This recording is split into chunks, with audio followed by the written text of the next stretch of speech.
اسی طرح اگلا باب جو ہے باب نمبر 21 وہ نیکی اور تقوی کے کاموں میں ایک دوسرے کی مدد کرنے کے بیان کے بارے میں ہے.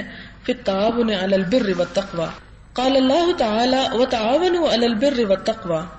اللہ تعالیٰ نے فرمایا تقوی اور نیکی کے کاموں میں ایک دوسرے کی مدد کرو. وقال تعالی والعصر ان الانسان لفی خسر الا الذین آمنوا وعملوا الصالحات وتواصوا بالحق وتواصوا بالصبر.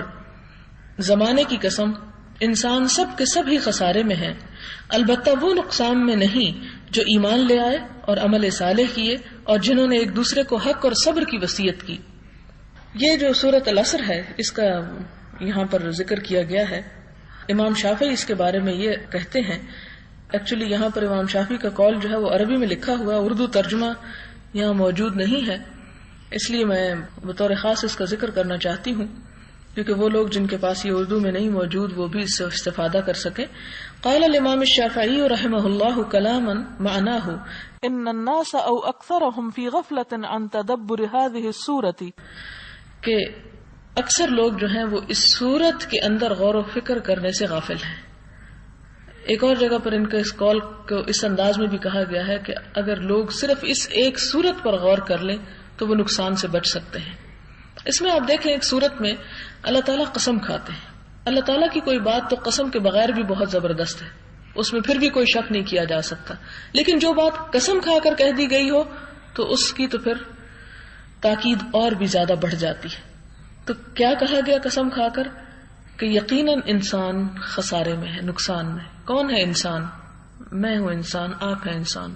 ہم میں سے ہر شخص اپنے اپنے بارے میں سوچے اور پھر دیکھے کہ کیا وہ یہ کام کر رہا ہے کہ نقصان سے بچ سکے، کیونکہ اللہ تعالیٰ نے اس نقصان سے بچایا صرف ان لوگوں کو ہے جو کیا کریں، الا الذین آمنوا، ایمان لائیں، وعملوا الصالحات، نیک عمل کریں، وتواصوا بالحق، ایک دوسرے کو حق کی وصیت کریں، نصیحت کریں، وتواصوا بالصبر، اور ایک دوسرے کو صبر کی تلقین کریں مشکل اور کٹھن حالات میں.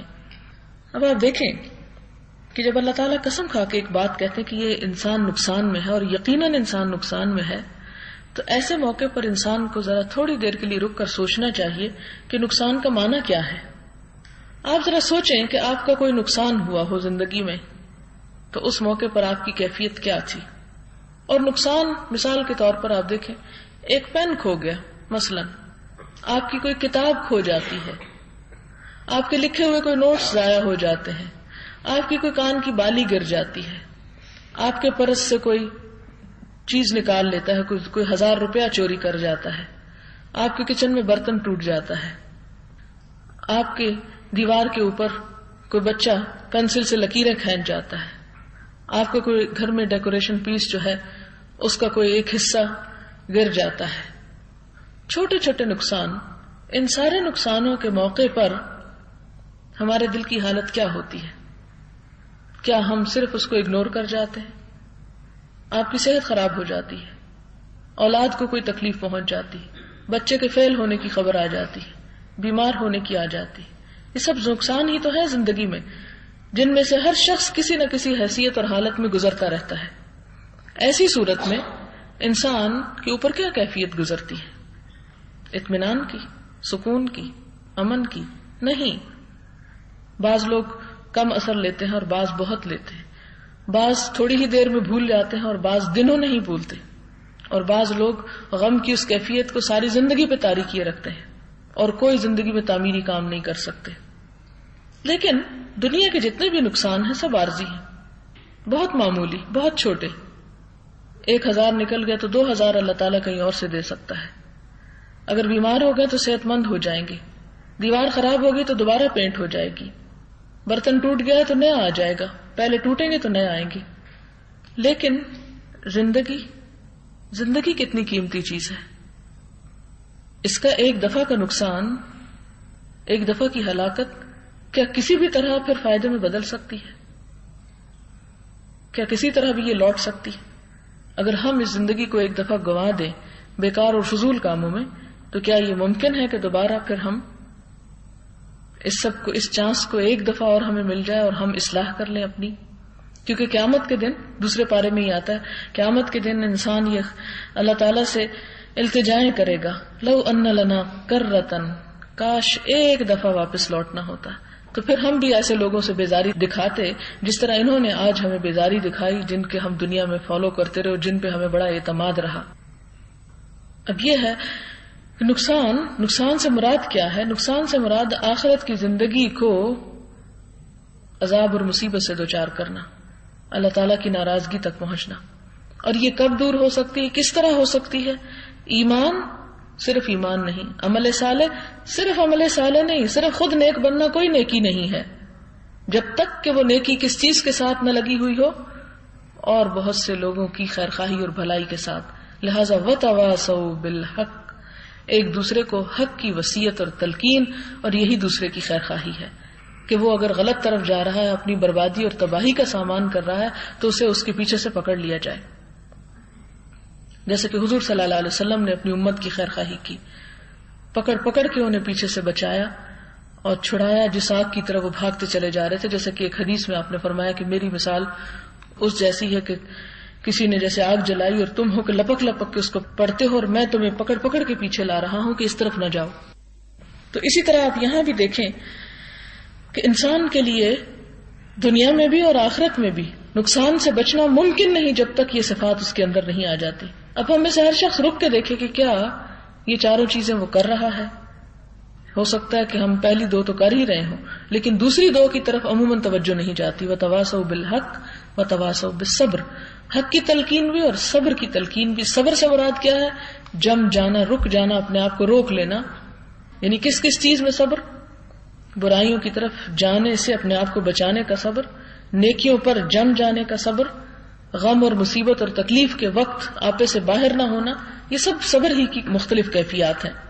پھر اس کے بعد اگلی حدیث ہے، حضور صلی اللہ علیہ وسلم نے فرمایا، جس شخص نے بھی مجاہد کے لیے سامان جہاد مہیا کیا تو اس کو بھی جہاد کا ثواب ملے گا، اور جس نے غازی کی غیر حاضری میں اس کے اہل و عیال کی خبر گیری رکھی وہ بھی ایسا ہی ہے گویا اس نے بھی جہاد کیا۔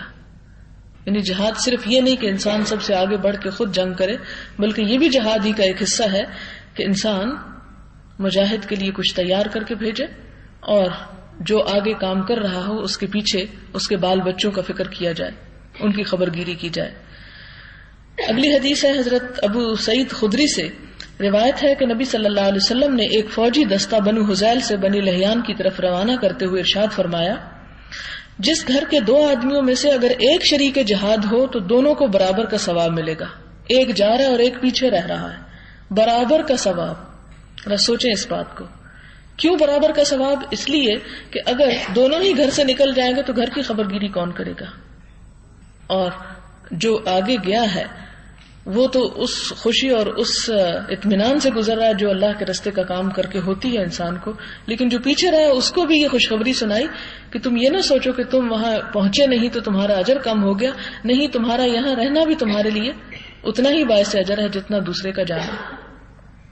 ایک اور حدیث ہے، جناب عبداللہ بن عباس رضی اللہ تعالی عنہ بیان کرتے ہیں کہ رسول اللہ صلی اللہ علیہ وسلم کی روحا کے مقام پر کچھ گھڑ سواروں سے ملاقات ہوئی تو آپ صلی اللہ علیہ وسلم نے ان سے دریافت فرمایا کہ تم لوگ کون ہو؟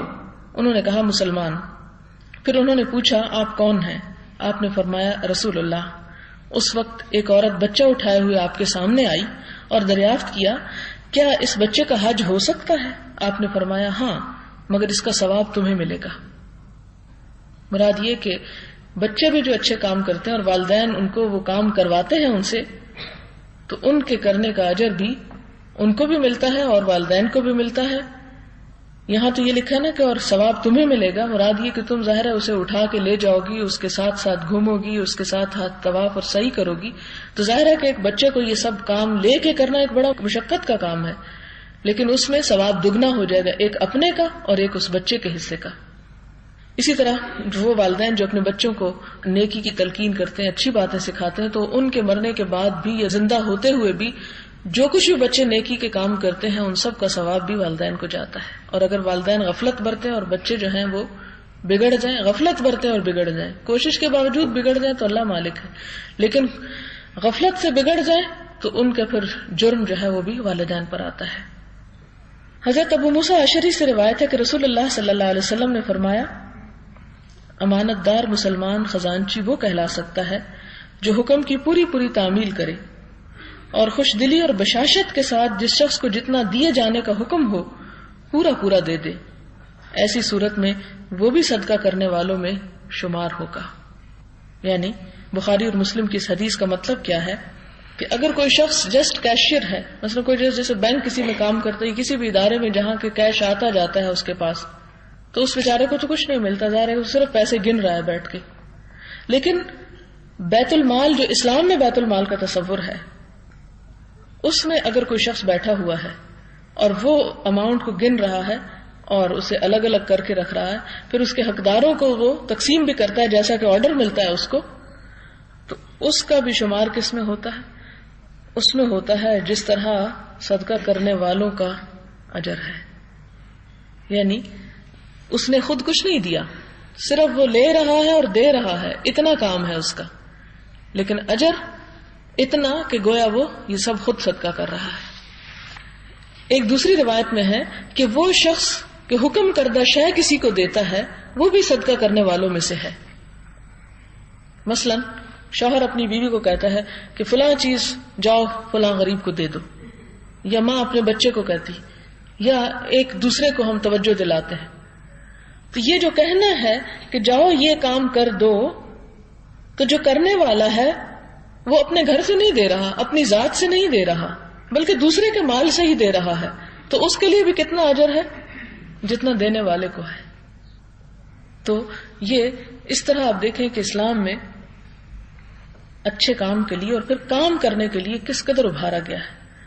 ورنہ ہمارے ہاں اگر کوئی کسی کو کچھ کہے کہ یہ تم یہ کام کر دو، جاؤ یہ چیز کسی میں تقسیم کراؤ، یا یہ کسی فقیر کو دے دو، یا کسی بھی طرح، تو وہ سمجھتے کہ شاید یہ ان کے لیے بڑا بوجھل کام ہے، ایک مصیبت ہے۔ اس کو مصیبت نہیں سمجھنا چاہیے، اس کو بھی ثواب کا کام سمجھنا چاہیے، کیونکہ بندہ مومن کا کوئی بھی کام بیکار بے مقصد نہیں ہوتا، اور جو کام بھی بامقصد اور ایک اچھی نیت کے ساتھ ہوتا ہے اس پر اجر بھی اتنا ہی زیادہ ملتا ہے۔ نصیحت کا بیان فی النصیحت، قال تعالی انما المؤمنون اخوہ، کہ بے شک مومن بھائی بھائی ہیں۔ وقال تعالی اخبارا عن نوح علیہ السلام وانصح لکم وعن ہود صلی اللہ علیہ وسلم وانا لکم ناصح امین۔ ان آیات کا مطلب یہ ہے کہ اللہ تعالیٰ فرماتے ہیں کہ بے شک تمام مسلمان بھائی بھائی ہیں۔ نوح علیہ السلام کے واقعے میں ہے میں تمہاری خیر خواہی چاہتا ہوں، ہود علیہ السلام کے واقعے میں ہے اور میں تمہارا سچا خیر خواہ ہوں۔ تو خیر خواہی کا ایک ذمہ عائد ہوتا ہے ہر مسلمان پر کہ وہ دوسروں کے لیے خیر خواہ ہو۔ اس میں ایک حدیث ہے جناب ابی رقیہ تمیم بن اوس الداری کی رضی اللہ عنہ روایت کرتے ہیں کہ نبی صلی اللہ علیہ وسلم نے فرمایا دین خیر خواہی کا نام ہے۔ ہم نے عرض کیا کس کے لیے؟ ارشاد فرمایا اللہ کے لیے اور اس کے رسول کے لیے، اس کی کتاب، مسلمانوں کے امیر حاکم اور عام مسلمانوں کے لیے۔ اس کا کیا مطلب ہے کہ دین خیر خواہی کا نام ہے، جس شخص کے اندر خیر خواہی نہیں اس کا دین ہی کوئی نہیں۔ لیکن جب اللہ کے لیے اور اس کے رسول کے لیے اور کتاب کے لیے اور ان سب چیزوں کے لیے، تو اس میں سے الگ الگ سب کا معنی کیا بنتا ہے۔ اللہ کے لیے خیر خواہی کا کیا مطلب ہے کہ انسان اپنی عبادت کو صرف اللہ کے لیے خاص کر لے، اس میں کسی کو شریک نہ کرے۔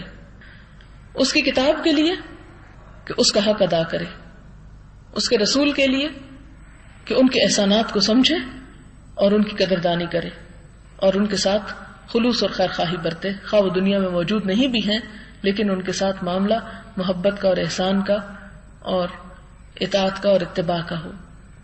مسلمانوں کے لیے یعنی ہر شخص کے ساتھ بھلائی کا انسان سوچے، اس کا حق دینے کی فکر کرے۔